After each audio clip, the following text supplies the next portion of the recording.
কয়েকটা কাজ আমি বলি।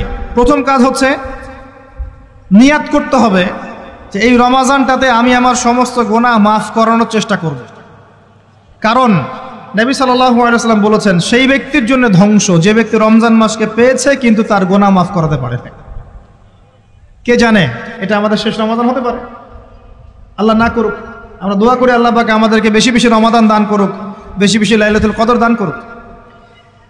প্রথম শুরু হচ্ছে আপনি মাসের বাজার আগে করে ফেলবেন। আমি একটু প্র্যাকটিক্যাল কথা বলবো আর কি। আপনি রমাদান মাসের বাজার এই শাবান মাসে করে ফেলার চেষ্টা করেন, পারলে ঈদের শপিংটাও করে ফেলার চেষ্টা করেন। রমজান মাসে বেশি বাইরে যাবেন এবং টাকা পয়সা নিয়ে গিয়ে যে স্ত্রী সন্তানের হাতে দিয়ে দিবেন না, যাও বাইরে গিয়ে মার্কেটিং করে আস, এই ভুলটা করতে যান। নিজে পরিবেশ নষ্ট করবে, রোজার যে আধ্যাত্মিকত্ব নষ্ট হবে, আরও হাজারটা যুবকের চোখের জানা করা প্রয়োজন নাই। আপনি পরিবারের কর্তা, লিস্ট করে ফেলেন, আপনাকে আল্লাহ পাক যতটুকু সামর্থ্য দিয়েছেন মূল জিনিসগুলো কিনে রেখে দেন, আর বাকি টুকটাক বাজার আপনি করবেন। আর যখন বাজারে যাবেন একটা দোয়া পড়বেন, আপনি 10 লক্ষ নেকি পাবেন ইনশাআল্লাহ। কত লক্ষ? 10 লক্ষ। দোয়াটা শিখাচ্ছি। দোয়াটা হচ্ছে লা ইলাহা ইল্লাল্লাহ ওয়াহদাহু লা শারীকা লাহু লাহুল মুলক ওয়া লাহুল হামদ ইউহয়ী ওয়া ইউমীত ওয়া হুয়া হাইয়ুন লা ইয়ামুত বিয়াদিহিল খায়রু কুল্লুহু ওয়া হুয়া আলা কুল্লি শাইইন কাদির। একবার পড়লে 10 লক্ষ নেকি পাবেন বাজারে গিয়ে। কেন পাবেন? কারণ বাজার সবচেয়ে নিকৃষ্ট জায়গা, যেখানে গেলে মানুষ আল্লাহকে স্মরণ করে না। সেখানে গিয়ে আপনি আল্লাহকে স্মরণ করেছেন, এই জন্য আল্লাহ পাক নেকি দিবেন ইনশাআল্লাহ। আসেন, এটা করার পর ঈদের যে শপিংটার কথা বলছি, এটা এই কারণে বলছি, লাস্টের দশকে আমরা ঈদের শপিংয়ে বেশি ব্যস্ত থাকি, এতে করে লাইলাতুল কদরটা আমরা হারিয়ে ফেলি। লাস্টের দশক আমরা হয় ইতেকাফ করব, না হলে বাসায় নামাজ পড়বো, পরিবারবর্গকে নিয়ে রাত জাগবো। পারা যাবে ইনশাআল্লাহ? তারাবির নামাজ তো পড়বোই ইনশাআল্লাহ জামাতে। এবং আপনি 20 পড়েন আর 8 পড়েন, আপনি নামাজের কোয়ালিটিটাকে ভালো করার চেষ্টা করেন, নামাজের কোয়ালিটিটাকে বেস্ট করেন।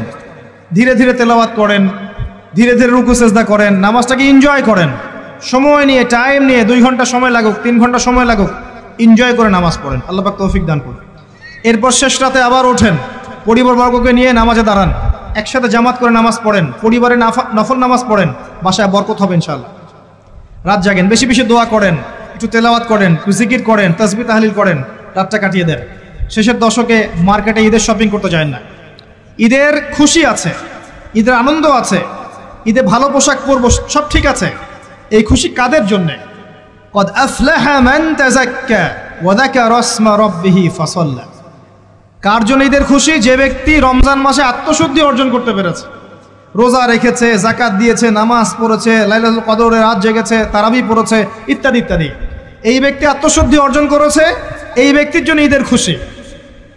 যে রমজান মাসে সিনেমা দেখেছে, সিনেমার শুটিং করেছে, পর্নোগ্রাফি দেখেছে, সুদ খেয়েছে, শিরক করেছে, বেদাত করেছে, হারাম খেয়েছে, এর জন্য ঈদের খুশি। মানুষকে ঠকিয়েছে, ব্যবসায় মাল কম দিয়েছে, পণ্য মজুত করেছে, ইচ্ছা করে দ্রব্যের দাম বাড়িয়েছে, সরকারকে বিব্রত করেছে, জনগণকে দুর্ভিক্ষের দিকে ঠেলে দিয়েছে, এদের জন্য ঈদের খুশি?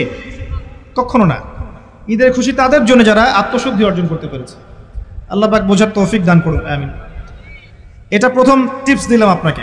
এবার আসেন, আপনি রমাদানে প্ল্যান করবেন যে আপনার জীবনে বড় বড় পাপগুলো কি কি হয়েছে। এই পাপগুলো যদি মানুষের সাথে জড়িত হয়ে থাকে, আপনি মানুষের সাথে গিয়ে গিয়ে ক্ষমা নিয়ে নেবেন। কারো টাকা নিয়েছেন, দেন নাই, দিয়ে দিবেন। কারো সম্পত্তি পায়, দেন নাই, দিয়ে দিবেন। কারো হকটা নষ্ট করেছেন, গালি দিয়েছেন, গীবত করেছেন বা তহমত দিয়েছেন, অপমান করে, ইত্যাদি, ক্ষমা চেয়ে নেবেন। রমাদান মাসে মানুষের হকটা দিয়ে দেন। আল্লাহর কাছে জড়িত যে পাপগুলো আছে, এটার জন্য ইস্তেগফার যথেষ্ট। খালি যদি বলেন আস্তাগফিরুল্লাহাল্লাযী লা ইলাহা ইল্লা হুয়াল হাইয়ুল কাইয়ুম ওয়া আতুবু ইলাইহি, 1 সেকেন্ডের মধ্যে আল্লাহ পাক আপনার সমস্ত পাপকে নেকি দিয়ে পরিবর্তন করে দিবেন ইনশাআল্লাহ। এবার প্র্যাকটিক্যালি যাবেন, সেহরি করবেন। সাহরির মধ্যে বারাকা আছে। সাহরি না করে রোজা রাখাটা উচিত না। সাহরির মধ্যে বারাকা আছে। একটা খেজুর হোক, 1 গ্লাস পানি হোক, আপনি সাহরি করবেন, এর মধ্যে বারাকা আছে। এবং সাহরির সময় এমনভাবে খাবেন না যে এটা আপনার জীবনের শেষ খাওয়া। কথা বুঝতে পারছেন? এত বেশি আইটেম করতে যায় না, এত বেশি ভোগবিলাসী হয়ে গেলে রোজার আধ্যাত্মিকত্ব থাকবে না। সেহরিতে অল্প খান, যদি খেতে হয় পেটের 3 ভাগের 1 ভাগ খান, 1 ভাগ ফাঁকা রাখেন, 1 ভাগ আপনি পানি দিয়ে পূর্ণ করেন। এখনকার কিছু তথাকথিত আশেকে রসুলের মতো হতে যায় না, যাদের ভুঁড়ির জ্বালায় চেয়ারে বসতে পারে না, এই কাজ করতে যায় না। এটা মুসলিমদের শোভা পায় না।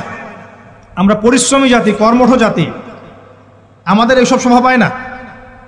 এটাও শেষ জামানা হাদিসে আছে।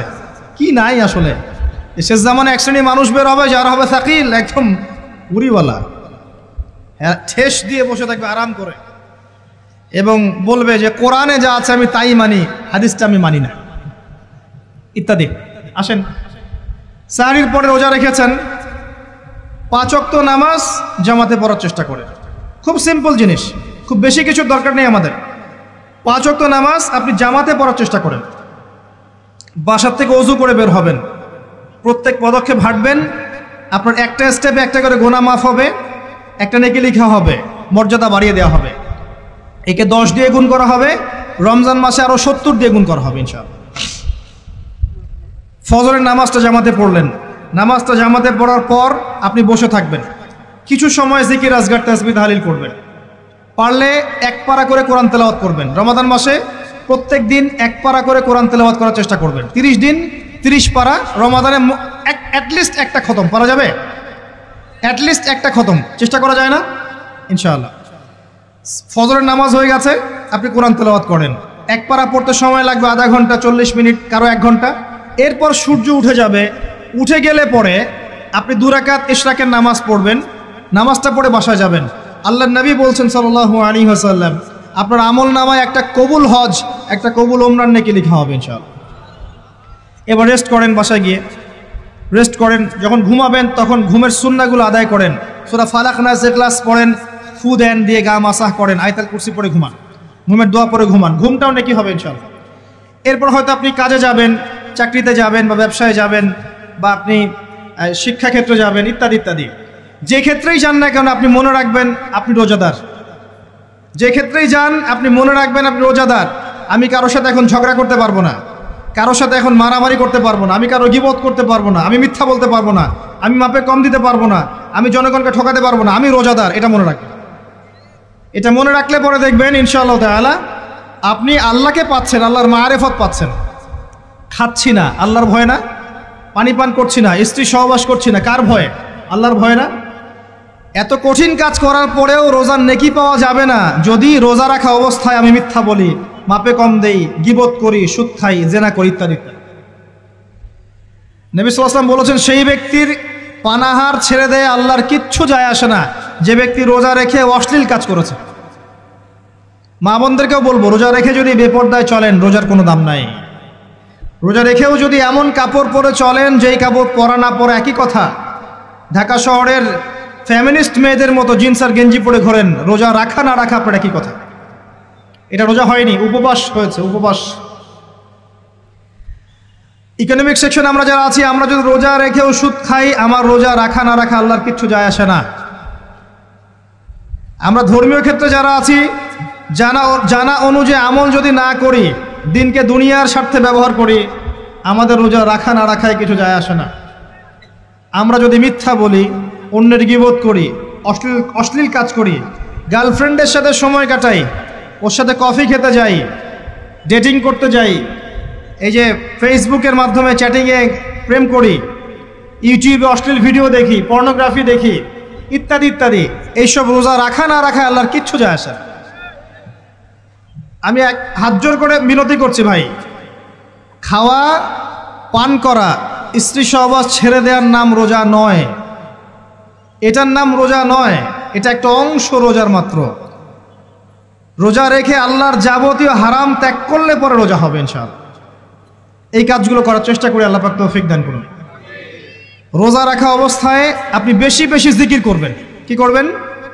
সুবহানাল্লাহ পড়বেন, আলহামদুলিল্লাহ পড়বেন, আল্লাহু আকবার পড়বেন, লা ইলাহা ইল্লাল্লাহ পড়বেন, লা হাওলা ওয়ালা কুওয়াতা ইল্লা বিল্লাহ পড়বেন হাসবি আল্লাহ ওয়া নি'মাল ওয়াকিল, সুবহানাল্লাহি ওয়া বিহামদিহি, সুবহানাল্লাহিল আযীম, সুবহানাল্লাহিল আযীম ওয়া বিহামদিহি, পড়বেন আস্তাগফিরুল্লাহ ওয়া আতুবু ইলাইহি, আস্তাগফিরুল্লাহ ওয়া আতুবু ইলাইহি, পড়বেন লা ইলাহা ইল্লাল্লাহ ওয়াহদাহু লা শারীকা লাহু লাহুল মুলকু ওয়া লাহুল হামদু ওয়া হুয়া আলা কুল্লি শাইইন কাদির। পারা যাবে না ইনশাআল্লাহ? বেশি বেশি পড়বেন। আরেকটা কাজ করবেন, প্রতিটা কাজ নবী সাল্লাল্লাহু আলাইহি ওয়াসাল্লামের সুন্নাহ মাফিক করার চেষ্টা করুন। সুন্নাহ মাফিক, খাচ্ছেন তার সুন্নাহ মাফিক, টয়লেট করছেন তার সুন্নাহ মাফিক, ঘুমাচ্ছেন তার সুন্নাহ মাফিক। সুন্নাহর বইগুলো আছে না বাজারে, কিনে নেবেন, কিনে নিয়ে দেখবেন প্রতিটা কাজ কিভাবে করলে সুন্নাহ হবে। এই কাজগুলো করতে গিয়ে আপনাকে গভর্নমেন্ট বাধা দিবে, বিশ্বের পরাশক্তিরা বাধা দিবে, আপনাকে কি কেউ পিটাবে এগুলো করলে, জেল খাটাবে? এগুলো আমাদের ব্যক্তি স্বার্থের ব্যাপার, ইচ্ছা করলেই করা যায়। এই ইচ্ছাটা আল্লাহ পাক আমাদের অন্তরে জাগ্রত করুন, আমিন। একটা কাজে কথা বলবো, নর্মালি আমরা ফরজগুলোতে বেশি ফোকাস করি, ফরজ ওয়াজিবে। রমজান মাসে সুন্নত মোস্তাহাবেও ফোকাস করতে হবে। রমাদানে একটা নফল আপনাকে ফরজের নেকি দিয়ে দিবে ইনশাল্লাহ, রমাদান একটা সুন্নাহ আপনাকে ফরজের নেকি দিবে ইনশাল্লাহ। তো রমজান মাসে শুধু ফরজ নয়, একটু সুন্নাহ সালাতগুলো, নফল সালাতগুলো একটু বেশি বেশি পড়ার চেষ্টা করি, আল্লাহ পাক তৌফিক দান করুন। স্পেশালি একটা কাজ করার চেষ্টা করতে পারি, ওযু যখন ভেঙে যায়, টয়লেট করলেন ওযু ভেঙে গেল, সাথে সাথে হালকা করে ওযু করে ফেলার চেষ্টা করে, সবসময় পবিত্র থাকার চেষ্টা করে। বেলাল আল হাবাশী নাম শুনেছেন? রাদিয়াল্লাহু আনহু। নবী সাল্লাল্লাহু আলাইহি ওয়াসাল্লাম বলছেন, আমি যখনই জান্নাতে গিয়েছি বেলাল তোমার পায়ের শব্দ শুনেছি। সুবহানাল্লাহ। যেই বেলালকে উত্তপ্ত মরুভূমিতে শুইয়ে নির্যাতন করা হচ্ছে, সেই বেলাল বলছেন আহাদুন আহাদ। সেই বেলাল রাদিয়াল্লাহু আনহুর নামে শানে সূরা নাজিল হচ্ছে কুল হুয়াল্লাহু আহাদ। ওই বেলাল রাদিয়াল্লাহু আনহুকে নবী সাল্লাল্লাহু আলাইহি ওয়াসাল্লাম বলছেন, যখনই জান্নাতে যাই তোমার পায়ের আওয়াজ শুনি, তুমি কি এমন আমল করো যার কারণে এই মর্যাদা তোমার? বেলাল রাদিয়াল্লাহু আনহু বলছেন, আমি তো স্পেশাল তেমন কোনো আমল করি না, আপনারা যা করেন আমিও তাই করি, তবে আমার যখনই ওযু ভেঙে যায় আমি ওযু করি, আর আমি ওই ওযু দিয়ে 2 রাকাত নামাজ পড়ি। এটাকে তাহিয়াতুল ওযুর নামাজ বলে। রমজান মাসে করার চেষ্টা করি, আল্লাহ পাক তৌফিক দান করুন। আমরা অনেকে মসজিদে যাই, ধাপ করে বসে পড়ি, করি না এই কাজটা? মসজিদে গিয়েছি, ধাপ করে আগে বসে পড়ি। মসজিদে গিয়ে 2 রাকাত নামাজ পড়ে বসা সুন্নত। মিনিমাম 2 রাকাত নামাজ পড়ে বসলে আপনি তাহিয়াতুল মসজিদের নেকি অর্জন করলেন, মসজিদের হকটা আদায় করলেন। ওই জায়গা আপনার জন্য সেজদার সাক্ষী থাকলো, কিয়ামতের মাঠে আপনার পক্ষে সাক্ষী দিবেন ইনশাআল্লাহ। এই সুন্নাহগুলো আমরা চর্চা করার চেষ্টা করি রমজান মাসে। রমজান মাসে দাড়িটা ছেড়ে দেন, দাড়িটা ছেড়ে দেন। এটা একমাত্র ভিজিবল সুন্নত, দৃশ্যমান সুন্নত, যেটা আপনার সাথে কবরে যাবে।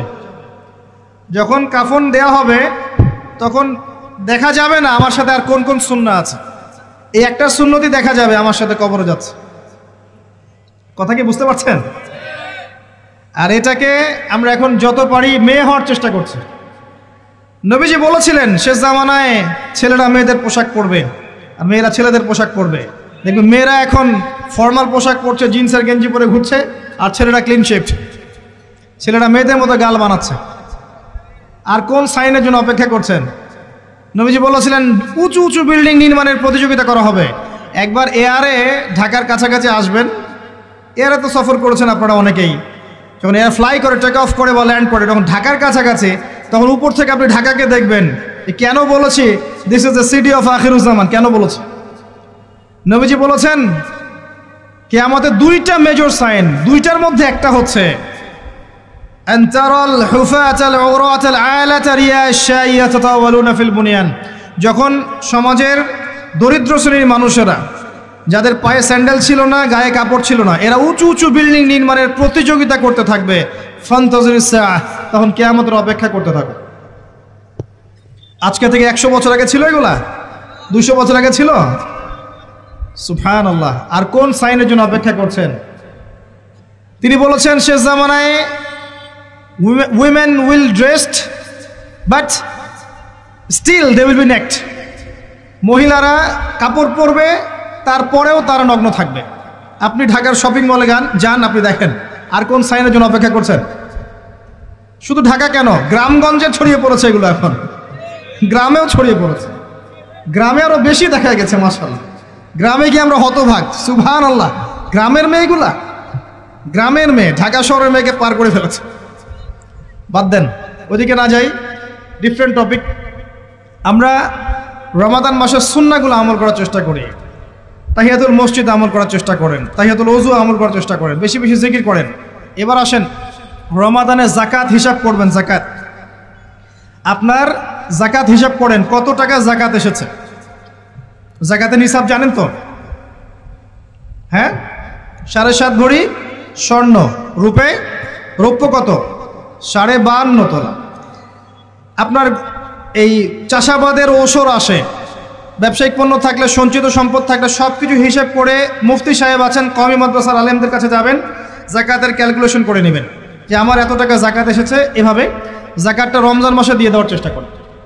জাকাত যদি আমরা না দেই, একটা শাস্তি শুনে রাখেন, আল্লাহ পাক এই সম্পদগুলোকে একত্রিত করে গলাবেন, গলিয়ে কপালে, গালে আর এই যে পিঠে লেপটে দিবেন, বলেন নাউজুবিল্লাহ।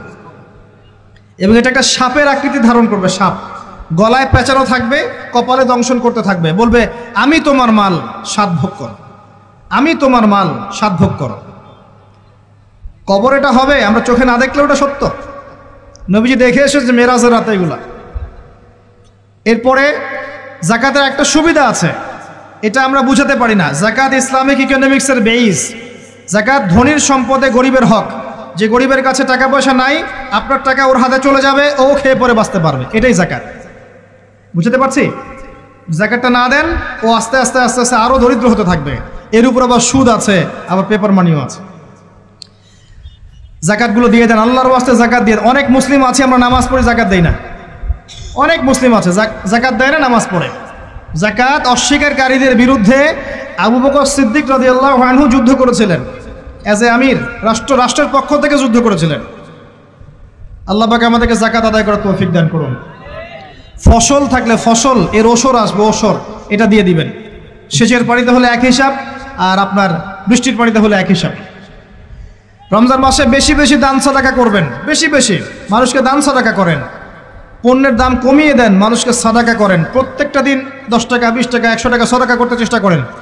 এক একটা সাদাকা 70 গুণ বেড়ে যাবে ইনশাআল্লাহ। আমি আরেকটা নাসিহা করব, রমজান মাসে বেশি থেকে বেশি মানুষকে খাওয়ান, বেশি বেশি খাওয়ান, ইফতার করান। আমি বলি মসজিদগুলোতে প্রত্যেক দিন আসর থেকে মাগরিব পর্যন্ত দিনের কথাবার্তা আলোচনা করেন, তালিম করেন। আপনাদের কাছে বই আছে, মুনতাকা হাদিস আছে, ফয়জুল কালাম বই আছে, রিয়াদুস সালেহিন বই আছে, মেশকাত আছে, আলেম আছেন, ইমাম সাহেব আছেন। একটা বিশেষ বিষয় নিয়ে আলোচনা শুরু করেন, মাগরিব পর্যন্ত আলোচনা চলবে, সবাই মিলে ইফতার করেন। একটা ইসলামিক পরিবেশ গড়ে তোলেন, মানুষকে ইফতার করেন, বেশি বেশি ইফতার করেন। আপনার সামর্থ্য থাকলে, সামাজিক যদি পদমর্যাদা থাকে, সমাজের মানুষকে আপনি ইফতার করান, ইফতার পার্টি করে, ইফতার অ্যারেঞ্জমেন্ট করেন।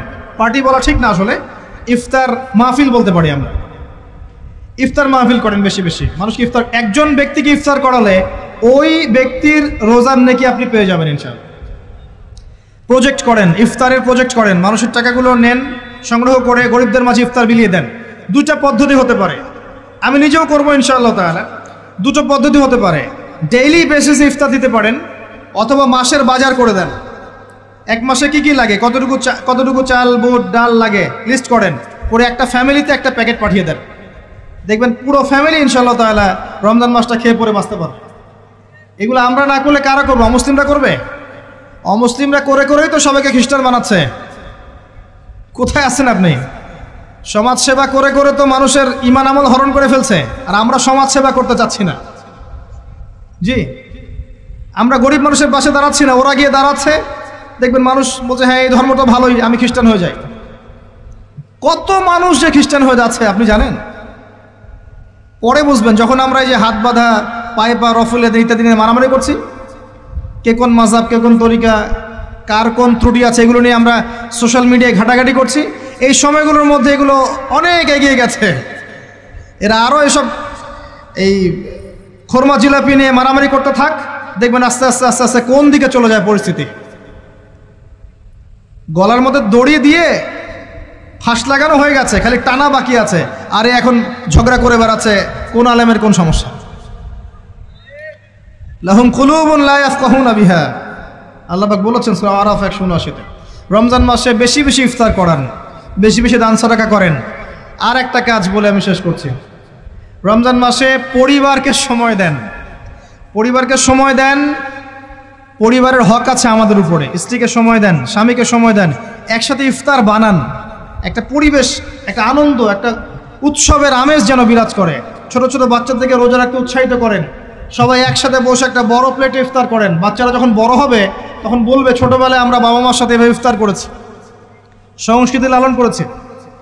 পারিবারিক হৃদ্যতা চলে আসেন, প্রতিবেশীকে ইফতার পাঠান, প্রতিবেশীকে ইফতার হাদিয়ে দেন, মসজিদে একসাথে ইফতার করেন। তারপর রাতের বেলা তাহাজ্জুদে দাঁড়ান, তারাবিতে দাঁড়ান, তারাবির নামাজে ধীর স্থিরভাবে কেরাত করেন। ইমাম যাকে নিযুক্ত করবেন তাকে সুললিত কণ্ঠে কোরআন তেলাওয়াত করতে বলবেন, ধীর স্থিরভাবে, তাকে প্রেশার দিবেন না। তার দায়িত্ব নিয়ে নেন। ইমাম হাফেজদের পুরো মাসের দায়িত্ব নেন, তার পরিবারের দায়িত্ব নেন। একটা সম্মানজনক হাদিয়ার ব্যবস্থা করে দিবেন যাতে করে তারা নিশ্চিন্তে থাকে পুরো মাস, তাকে অন্যদিকে ফোকাস করতে না হয়। অন্য অন্য কান্ট্রিতে যখন কোনো সায়েন্টিস্ট থাকে তার পরিবারের দায়িত্ব পুরো রাষ্ট্র নিয়ে নেয়, সে ঠান্ডা মাথায় খালি গবেষণা করবে। একই প্রসেস, আপনি আলেম ওলামা ইমাম হাফেজদের দায়িত্ব নিয়ে নেন, তার পরিবারের দায়িত্ব নিয়ে নেন। বা হুজুর আপনি আপনার কাজ করেন, আমরা আপনার পরিবার দেখছি। তাকে আপনি কোরআন তেলাওয়াত করতে দেন, কোরআন হিফজ করবে, মানুষকে কোরআন শেখাবে, তারাবির নামাজ পড়বে, ইমামতি করবে, মানুষকে দার্স দিবে, খুতবা দিবে। আসেন যে মেজর পয়েন্টটা বাকি আছে সেটা বলি। তার আগে এটাও বলি যে ইফতার করার সময় বেশি খাবেন না। যদি আপনি বেশি খান তাহলে আপনি তারাবির নামাজে দাঁড়াতে পারবেন না। আর একটা মেজর কথা, এটা লাস্ট পয়েন্ট, সেটা হচ্ছে এই মাসে কি নাজিল হয়েছে ভাই? কোন কারণে এই মাসটা সম্মানিত? এই মাসে আল্লাহর কিতাবকে সময় দিতে হবে, এই কিতাবকে সময় দিতে হবে। আল্লাহ রাব্বুল আলামিন বলেছেন এই কিতাবের মধ্যে সব কিছুর সমাধান আছে। আল্লাহ পাক বলেছেন এই কিতাবে কোনো সন্দেহ নাই। আল্লাহ পাক বলেছেন এই কিতাব আমাদের জন্য সুসংবাদ এবং শেফা, আরোগ্য, রহমা। এখন একটু বসেন, একটু সময় নেন।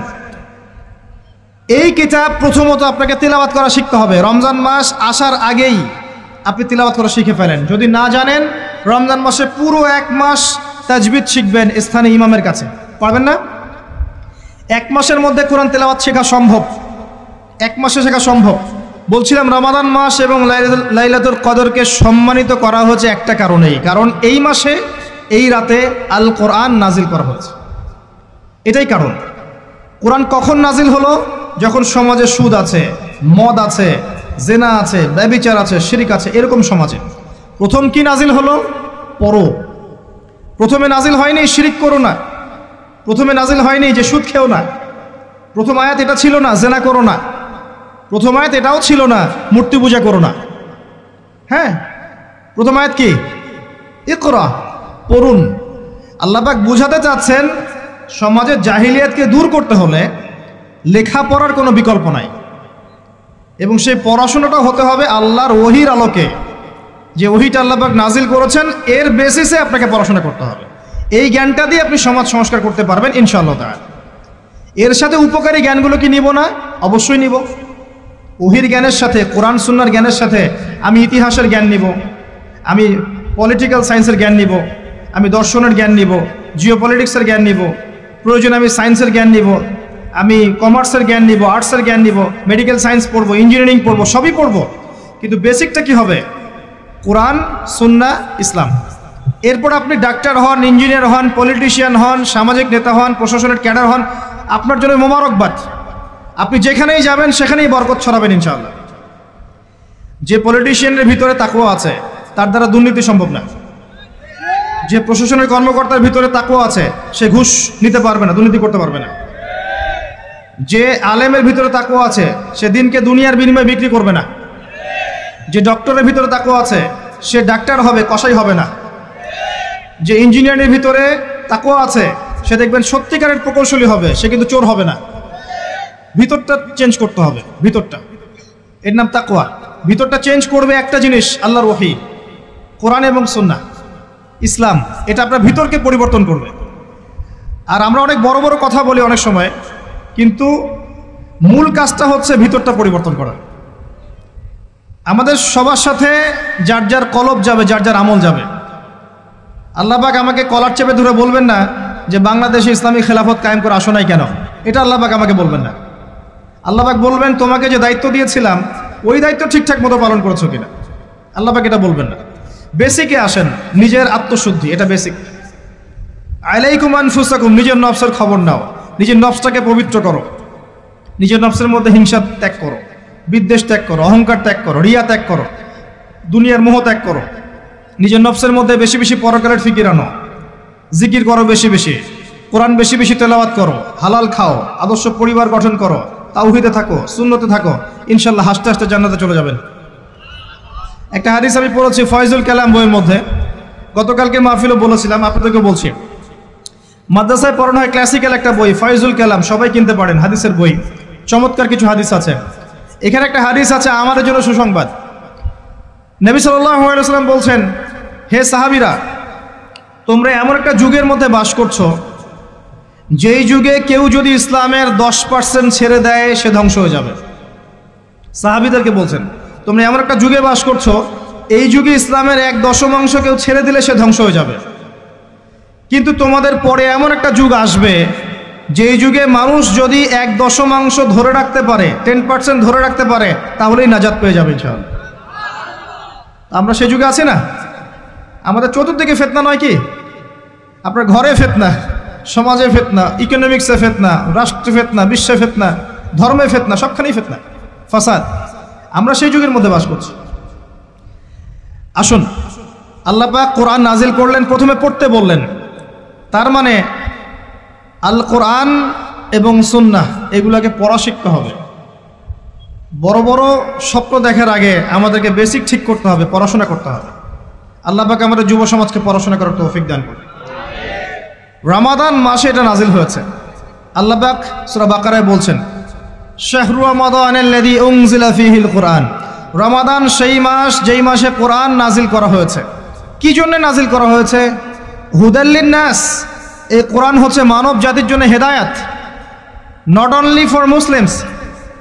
এটা শুধু মুসলিমসদের জন্য হেদায়াত নয়, হুদাল লিন্নাস, পুরো মানব জাতির জন্য হেদায়াত। কোরআনে ইহুদির জন্য হেদায়েত আছে, খ্রিস্টানের জন্য আছে, অমুসলিম হিন্দুদের জন্য আছে, সবার জন্য কোরআন। এটা সাম্প্রদায়িক কোনো কিতাব নয়, এটা টোটালি অসাম্প্রদায়িক একটা বই। আল কোরআন যে কেউ পড়তে পারে। এটা কারো পৈতৃক সম্পত্তি নয় যে একটা শ্রেণীর মানুষই পড়বে বাকিরা পড়বে না, সবাই পড়বে ইনশাআল্লাহ তাআলা। এটা আল্লাহর কিতাব, আল্লাহর কালাম। হুদাল লিন্নাস ওয়া বাইয়িনাতিন মিনাল হুদা, এটা হচ্ছে সত্য মিথ্যার মানদণ্ড। বাইয়িনাত, সুস্পষ্ট মানদণ্ড। আর কি? ওয়াল ফুরকান, প্রমাণ, হুজ্জাত, দলিল। এটা আল্লাহ পাক কোরআন সম্পর্কে বলছেন। আরেকটা জায়গায় চলে যাই, চলেন সূরা নাহল এর 89 নম্বর আয়াতে চলে যান। আল্লাহ পাক বলছেন, ওয়া নাযালনা আলাইকাল কিতাব, হে নবী আমি আপনার প্রতি এমন একটা কিতাব নাজিল করেছি, অর্থাৎ আল কোরআন। ওয়া নাযালনা আলাইকাল কিতাব তিবয়ানান লিকুল্লি শাই, যেই কিতাবটা প্রত্যেকটা বিষয়ের ব্যাখ্যা। আপনি কি আমার কথা শুনতে পারলেন? আল্লাহ বলছেন কোরআন প্রত্যেকটা বিষয়ের ব্যাখ্যা। আপনার ব্যক্তি জীবন এখানে আছে, আপনার ব্যবসায়িক জীবন এখানে আছে, অর্থনৈতিক জীবন এখানে আছে, পারিবারিক জীবন এখানে আছে, সামাজিক লাইফ এখানে আছে, সব কিছু আছে। তিবিয়ানান লিকুল্লি শাই, প্রত্যেকটা বিষয়ের ব্যাখ্যা এখানে আছে। তিবিয়ানান লিকুল্লি শাই ওয়া হুদা ওয়া রাহমাতান ওয়া বুশরা লিল মুসলিমিন, এই কোরআন হচ্ছে হেদায়াত এবং রহমত, দয়া। ওয়া বুশরা লিল মুসলিমিন, মুসলিমদের জন্য সুসংবাদ এই কোরআন। শুরুতে আছে আলিফ লাম মিম যালিকাল কিতাব লা রাইবা ফিহি, এটা এমন একটা কিতাব যেই কিতাবের মধ্যে কোনো সন্দেহ নাই। কোন লেখক বলতে পারে আমার বইয়ের মধ্যে কোনো সন্দেহ নাই? সন্দেহের কোনো অবকাশই নাই। লা রাইবা ফিহি হুদাল লিল মুত্তাকিন, মুত্তাকিদের জন্য এটা হেদায়াত। মুত্তাকি কারা? আল্লাযীনা ইউমিনুনা বিল গায়ব, যারা অদৃশ্যে বিশ্বাস করে। ঈমানের 6 পিলার সবই অদৃশ্য নয় কি? আল্লাহ অদৃশ্য, ফেরেশতা অদৃশ্য, আসমানে আগের কিতাবগুলো দেখি নাই, অদৃশ্য। নবী রাসূলগণ দেখি নাই, অদৃশ্য। পরকাল ওয়াল ইয়াউমিল আখির দেখি নাই, অদৃশ্য। ওয়াল কদরি খায়রিহি ওয়া শাররিহি, তাকদীর অদৃশ্য। আল্লাযীনা ইউমিনুনা বিল গায়বি, মুত্তাকি তারা যারা গায়েবে বিশ্বাস করে, অদৃশ্যে বিশ্বাস করে। আর এখনকার শিক্ষা দর্শন আমাদেরকে শেখায়, পশ্চিমাদের, চোখে যা দেখবো না বিশ্বাস করব না। হ্যাঁ, তাদের দর্শন এরকম, যুক্তি দিয়ে প্রমাণ করতে পারবেন না, বিশ্বাস করব না। বৈজ্ঞানিক ব্যাখ্যা দিতে পারবেন না, বিশ্বাস করব না। সায়েন্টিফিক্যালি প্রুভড হতে হবে, তারপর বিশ্বাস করব। অনেক সময় দেখা যায় মুসলিমরাও এর গোলক ধাঁধায় পড়ে যায় এবং বলে নামাজের উপকারিতার সায়েন্টিফিক ব্যাখ্যা বলেন, তারপর নামাজ পড়ব। নামাজের সায়েন্টিফিক ব্যাখ্যা লাগবে, তারপর নামাজ পড়বেন? আল্লাহ পাক বলেছেন ইয ক্বালা লাহু রাব্বুহু আসলিম ক্বালা আসলামতু লিরাব্বিল আলামিন। আল্লাহ পাক ইব্রাহিমকে বলেছেন আলাইহিস সালাম আত্মসমর্পণ করো, যখনই বলেছেন তখনই করেছেন। যখনই আল্লাহ পাক বলেছেন আত্মসমর্পণ করো, তিনি বলেছেন আসলামতু লিরাব্বিল আলামিন, আমি আত্মসমর্পণ করলাম। বাচ্চাকে জবাই করো, জিজ্ঞেস করেননি এর পিছনে বিজ্ঞান কি, যুক্তি কি আর দর্শন কি? স্ত্রীকে রেখে আসো ওই জনমানব শূন্য জায়গায়, জিজ্ঞেস করেন নাই কারণ কি, রিজন কি, যুক্তি কি, বিজ্ঞান কি, দর্শন কি? আল্লাহ বলেছেন সামিআনা ওয়া আতা'না, এর নাম ইসলাম। আল্লাহর আদেশ যেখানে এসে যাবে এখানে যুক্তি বিজ্ঞান দর্শনের প্রয়োজন নাই। এই কনসেপ্টে আপনাকে মৌলবাদী হতেই হচ্ছে, কিছু করার নাই, কারণ মৌলিক বিষয় আপনাকে মেনে চলতে হবে। হ্যাঁ, প্রত্যেকটা বিষয়কে আপনি ব্যাখ্যা করতে পারবেন যদি সেই জ্ঞান আপনার কাছে থাকে, কিন্তু যুক্তিবিজ্ঞান দর্শনের সীমাবদ্ধতা আছে, সব কিছুরা ব্যাখ্যা করতে পারে না। ভালো করে শিক্ষা দর্শন হজম করে তারপর পড়াশোনা করেন, অন্যথায় আপনারা দাড়ি টুপি নিয়েও অনেক সময় দেখবেন এই যে এটা কি বলে এথিজমের দিকে যাচ্ছেন, নাস্তিকতার দিকে যাচ্ছেন। আসেন মূল জায়গায় আসি। আল্লাহ রাব্বুল আলামিন কোরআন সম্পর্কে কথা বলছেন, লা রাইবা ফিহ, এর মধ্যে কোনো সন্দেহ নাই। একই সূরার মধ্যে আল্লাহ পাক বলছেন যে ওয়া ইন কুনতুম ফি রাইবিম মিম্মা নাযালনা আলা আবদিনা ফাতু বিসূরাতিন মিন মিথলি, তোমরা যদি এই কিতাব নিয়ে সন্দেহ করে থাকো যে এই কিতাব আল্লাহর পক্ষ থেকে এসেছে নাকি অন্য কারো পক্ষ থেকে এসেছে, তোমরা যদি এই কিতাব সম্পর্কে সন্দেহ পোষণ করো যেটা কি আল্লাহর পক্ষ থেকে এসেছে না অন্য কারো পক্ষ থেকে এসেছে, তাহলে এর মতো কিছু আয়াত নিয়ে এসে দেখাও, একটা সূরা রচনা করে দেখাও। ওয়াদউ শুহাদাকুম মিন দুনিল্লাহি ইন কুনতুম সাদিকিন, তোমাদের যত সাক্ষী আছে, সহকর্মী আছে, তোমাদের সাপোর্ট দেওয়ার মতো যারা যারা আছে সবাইকে ডেকে নিয়ে আসো, এনে এই কোরআনের মতো একটা সূরা রচনা করে দেখাও যদি সন্দেহ পোষণ করে থাকো। আল্লাহ এর পরে বলছেন ওয়া ইল্লাম তাফআলু, তোমরা যদি এটা করতে না পারো, ওয়ালাম তাফআলু, কোশ্চেন কালেও পারবে না, তোমরা যদি এটা করতে না পারো, মানে একটা সূরা রচনা করতে না পারো, এরকম কোনো কিতাব রচনা করতে না পারো, একটা আয়াতও রচনা করতে না পারো, তাহলে জেনে রাখো ফাত্তাকুন নার আল্লাতী ওয়াকুদুহা আন-নাস ওয়াল হিজারা, সেই আগুনকে ভয় করো যার ইন্ধন হবে মানুষ এবং পাথর। উইদ্দাত লিল কাফিরিন, যা কাফেরদের জন্য প্রস্তুত করা হয়েছে।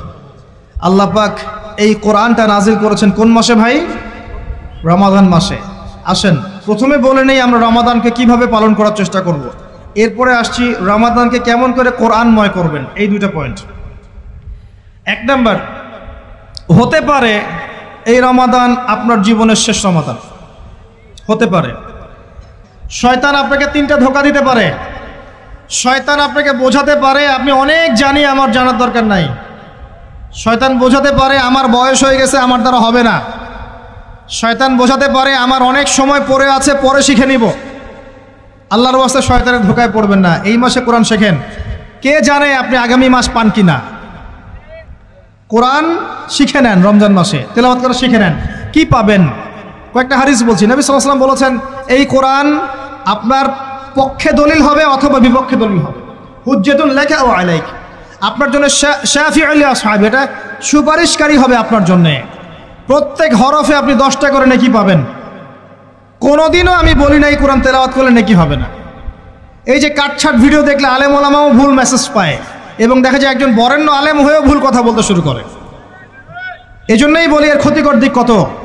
মূল বিষয় তার নখদর পড়ে নাই, একটা কাটছাট ভিডিও দেখেছে, দেখেই কথা বলা শুরু করলো।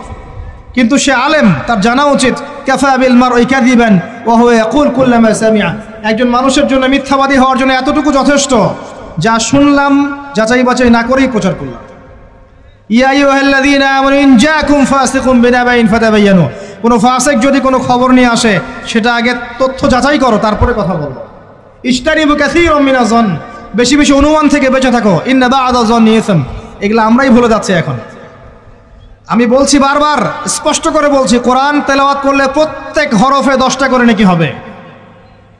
এবং কোরআন তেলাওয়াত করলে আপনার জীবনে বরকত আসবে, রিজিকে হায়াতে বরকত আসবে, আপনার কলবে আল্লাহর নূর আসবে ইনশাআল্লাহ তাআলা। কোরআন আপনার পক্ষে সাক্ষী দিবে, আপনার পক্ষে দলিল হবে, হুজ্জা হবে ইনশাআল্লাহ। প্রত্যেক হরফে 10 নেকি। তবে তবে শুধু তেলাওয়াত করলেই আমি কোরআনের অর্থগুলো বুঝতে পারবো না, আর অর্থগুলো না বুঝলে আমি কোরআনে আল্লাহর মৌলিক মেসেজগুলো ধরতে পারবো না, ধরতে না পারলে সেই মেসেজগুলোর উপর আমল করতে পারবো না। এই কারণে কোরআনের অর্থটা বোঝা জরুরি, এর ভাষা শেখা জরুরি, কারণ আদেশ নিষেধ আমাকে মানতে যেতে হবে। এবং কোরআন গবেষণা করতে হলে অবশ্যই অর্থ জানতে হবে, ভাষা শিখতে হবে, এর তাদাব্বুর তাফাক্কুরে ডুবে যেতে হবে, যেটা শুধুমাত্র তেলাওয়াত করা সম্ভব নয়। এটা বোঝাতে চেয়েছে। এর চেয়ে পরিষ্কার করা কি বলতে পারি বলেন? সুবহানাল্লাহ। আল্লাহ পাক আমাদেরকে বোধ শক্তি দান করুন। আল্লাহর ওয়াস্তে রমজান মাসে ভাই কোরআন তেলাওয়াত বাড়িয়ে দেন। যারা হাফেজ আছেন এই মাসে হিফজ চর্চা করবেন, আমার জন্য দোয়া করেন যেন আমি এই মাসে পুরোটা হিফজ করতে পারি। হিফজ চর্চা না করতে করতে অনেকটা ভুলেই যাচ্ছি।